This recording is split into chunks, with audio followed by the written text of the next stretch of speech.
नमस्कार दोस्तों। कहानी हम सब की में आप सबका प्यार भरा स्वागत है। कैसे हैं आप लोग? उम्मीद करता हूं अच्छे होंगे, अच्छे ही रहना। दोस्तों, पिछली बार हमने एक हमारे भारतीय उत्सव के बारे में बात की थी, दिवाली। अब 14 जनवरी को मकर संक्रांति आ रही है। हर साल हम मकर संक्रांति का उत्सव मनाते हैं, ढेर सारी खुशियां मनाते हैं। लेकिन क्या हम सही मायने में इस त्योहार का महत्व जानते हैं? तो आज हम इसी बारे में कुछ विचार करेंगे। मकर संक्रांति निसर्ग का त्योहार है, सूर्य देव का त्योहार है। ज्योतिष में सूर्य देव को बहुत ही महत्वपूर्ण माना गया है। सूर्य देव सबसे बीच में रहते हैं और सारे ग्रह सूर्य देव के आसपास भ्रमण करते हैं। हमारे जीवन में भी सूर्य देव कई सारी बातों को रिप्रेजेंट करते हैं, जैसे नेतृत्व, लीडरशिप हुआ, हमारे पिता, नॉलेज, पावर, संगीत और ऐसी कई सारी बातें हैं जो सूर्यदेव हमारे जीवन में रिप्रेजेंट करते हैं। 14 जनवरी को सूर्यदेव मकर राशि में प्रवेश करेंगे। पिछले 6 महीने से सूर्यदेव की दिशा थी उत्तर से दक्षिण की ओर, जिसे हम दक्षिणायन कहते हैं, और 14 जनवरी से सूर्यदेव अपनी दिशा परिवर्तित करेंगे और अब दक्षिण से उत्तर की ओर प्रयाण करेंगे, जिसे हम संक्रांति कहते हैं, मकर संक्रांति कहते हैं और उत्तरायण भी कहते हैं। 14 जनवरी से सारे शुभ कार्य करने के दिनों का आरंभ होता है। हमारे शास्त्रों में भी यह कहा गया है कि जो ज्ञानी थे वो हमेशा यही चाहते थे कि उनकी मृत्यु उत्तरायण के दरमियान ही हो, क्योंकि इन 6 महीनों को बहुत ही शुभ माना गया है। भगवद गीता में भगवान श्री कृष्ण ने कहा है, अग्निर ज्योतिर्रह शुक्लः षण् मासा उत्तरायणम तत्र प्रयाता गच्छन्ति ब्रह्म ब्रह्मविदो जनाः। इसका अर्थ यही है कि अग्नि, ज्योति, दिन, शुक्ल पक्ष और उत्तरायण के समय का मृत्यु सर्वश्रेष्ठ माना गया है। कहा जाता है कि इसमें मृत्यु होने से ब्रह्मज्ञानी लोग ब्रह्मा में विलीन हो जाते हैं और उन्हें फिर से जन्म नहीं लेना पड़ता। इस बात का प्रमाण हमें महाभारत में भी मिलता है, जहां भीष्म पितामह इन्हीं दिनों की राह देख रहे थे। हम सब जानते हैं कि भीष्म पितामह को यह वरदान था कि वो अपनी इच्छा से अपनी मृत्यु को बुला सकते हैं, और भीष्म पितामह शैया पर लेटे हुए इसी दिन का इंतजार कर रहे थे कि कब संक्रांति आए और कब वह अपने प्राण त्यागे। मकर संक्रांति का हमारे जीवन से क्या संबंध है? जैसे हमने कहा कि मकर संक्रांति से सूर्यदेव दिशा परिवर्तन करते हैं और उसी दिन से रातें छोटी होती जाती है और दिन बड़ा होता जाता है। इसका मतलब यही है कि ये जो उत्सव है, ये अंधकार पर उजाले के विजय का एक प्रतीक है। तो ये हमारे जीवन का अंधकार क्या है? हमारे जीवन का अंधकार यानी हमारे षड रिपु है। तो इसलिए जब हम संक्रांति की बात करते हैं तो एक तो होता है क्रांति, कि कुछ बदलाव लाना, कुछ चेंज लेकर के आना। तो हम संक्रांति को यह भी कह सकते हैं कि संघ क्रांति और संघ क्रांति। संघ क्रांति यानी हमारा संघ किसके साथ है?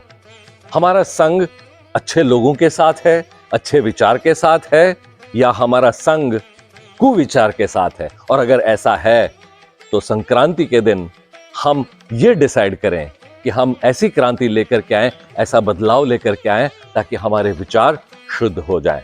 और संघ क्रांति यानी साथ मिलकर चलें और हमारे जो षड रिपु है या जो कुविचार है उस पर हम विजय प्राप्त करें। मकर संक्रांति का त्योहार हम कैसे मनाते हैं? हम सब जानते हैं, तिल और गुड़ के लड्डू बनाकर हम एक दूसरे को खिलाते हैं और कहते भी हैं, तिल गुड़ घ्या गुड़ गुड़ बोला। तो ये तिल और गुड़ ही क्यों? इसका क्या कारण है? जैसे हमने थोड़ी देर पहले कहा था कि मकर संक्रांति का जो त्योहार है ये निसर्ग का त्योहार है, और अगर हम निसर्ग को ध्यान से देखें तो हमें पता चलेगा कि हर सीजन में निसर्ग हमें सीजन के हिसाब से ही फल, फूल, वनस्पति देती है। तो ये जो तिल होता है ना, तिल इज एन ऑयल सीड। तिल में तेल होता है। अब जैसे ठंड का मौसम है तो ठंड के मौसम में हमारा शरीर कई बार अकड़ जाता है, हमारी त्वचा जो है बहुत रूखी हो जाती है। और जब हम तिल खाते हैं तो तिल से हमारे शरीर को वो तेल मिलता है जिसकी वजह से त्वचा का रूखापन चला जाता है। और गुड़, गुड़ तो हम सभी जानते हैं, गुड़ खाने से सबसे पहली बात तो शरीर में एनर्जी आ जाती है और मिठास तो नेचुरली आ ही जाती है। तो यही वजह है कि हमारे ऋषि मुनियों ने हमें यह सिखाया कि इस तरह से तिल के और गुड़ के लड्डू बना करके हम एक दूसरे को खिलाएं। एक और इसमें बहुत समझने वाली बात है, जैसे हमने कहा कि इस दिन हम रिश्तेदारों से मिलते हैं, हमारे मित्रों से मिलते हैं, बड़ों से मिलते हैं और उन्हें तिल के लड्डू खिलाते हैं, ताकि पिछले साल में कहीं कोई अगर मनमुटाव हो गया है तो हम एक दूसरे से यही कहें कि हम लड्डू खाएं, मीठे लड्डू खाएं और हमारे रिश्तों में फिर से वही मिठास लेकर के आए। दोस्तों, जिस तरह से हमने देखा कि त्वचा में रूखापन आ जाता है, कई बार हमारे रिश्तों में भी ऐसा ही कुछ रूखापन आ जाता है। और हमारी कोशिश यही होती है कि हम तिल के लड्डू, तिल और गुड़ के बने लड्डू खिला करके हमारे उन रिश्तों के रूखापन को भी दूर करें। विष्णु पुराण और स्कंद पुराण में इस बात को बताया गया है कि मकर संक्रांति के दिन दान करना चाहिए। चाहे वो दान तिल का हो, चाहे वो दान वस्त्र का हो, चाहे वो दान सोना हो, चाहे गाय हो, घी हो, अन्न हो, कोई भी दान उस दिन करने से शास्त्रों में ऐसा कहा गया है कि सूर्यदेव हमसे प्रसन्न होते हैं और जो भी दान हमने किया है उसका कई गुना हमें वापस लौटा देते हैं। उस दिन खास तौर पर ब्राह्मणों को दान करना चाहिए। देखिए, अगर हम हमारे वैदिक एरा की अगर बात करें तो ब्राह्मणों को समाज की रीढ़ की हड्डी माना गया है। ये क्यों? क्योंकि ब्राह्मण समाज में ज्ञान का प्रकाश फैलाते थे और आने वाली पीढ़ी को मजबूत बनाते थे। और इसलिए जब कभी भी उन्हें ऐसा लगता था कि कोई अपनी दिशा भटक रहा है, गलत दिशा में जा रहा है, तो उन्हें कड़े शब्द भी इस्तेमाल करने पड़ते थे और इसकी वजह से कई बार रिश्तों में कड़वाहट आ जाती थी।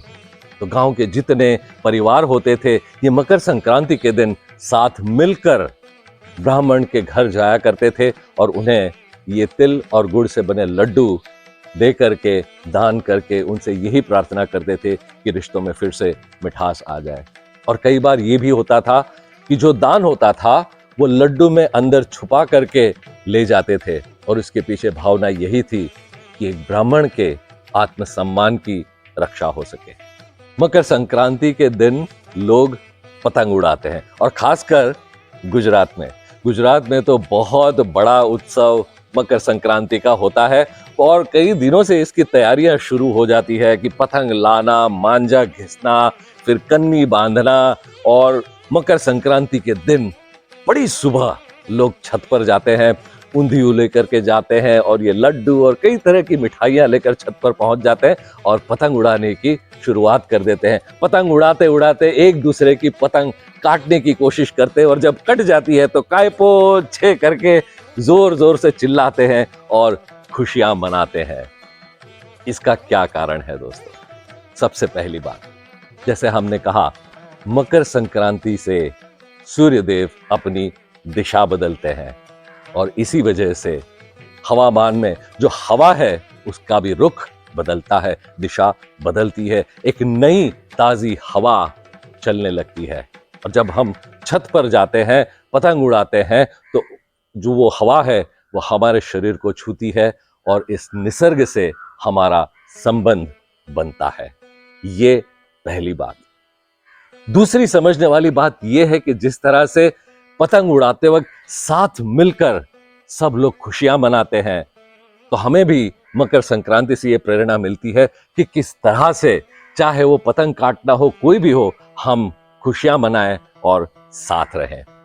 एक और बात, और ये बहुत समझने वाली बात है, जिस तरह से हम जब पतंग उड़ाते हैं तो हमारी दृष्टि जो है वो आसमान की ओर होती है, हम ऊंची नजर रखते हैं।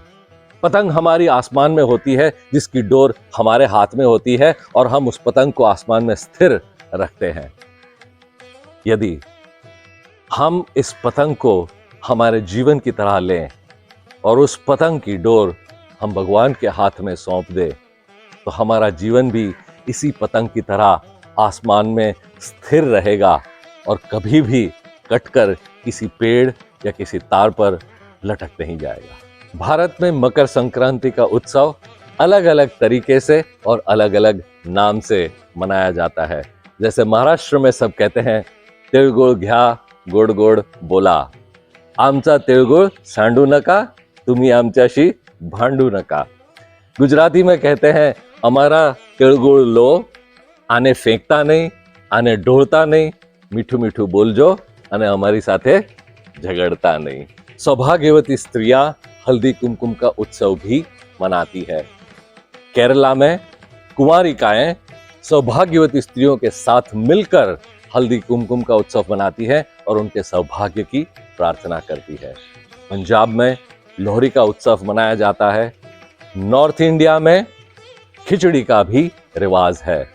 बंगाल में पिष्टुक बना करके एक दूसरे को खिलाया जाता है। राजस्थान में माँ अपनी बेटी और अपने दामाद को घर बुला करके उन्हें खाना खिलाती है। और तमिलनाडु में पोंगल मनाया जाता है।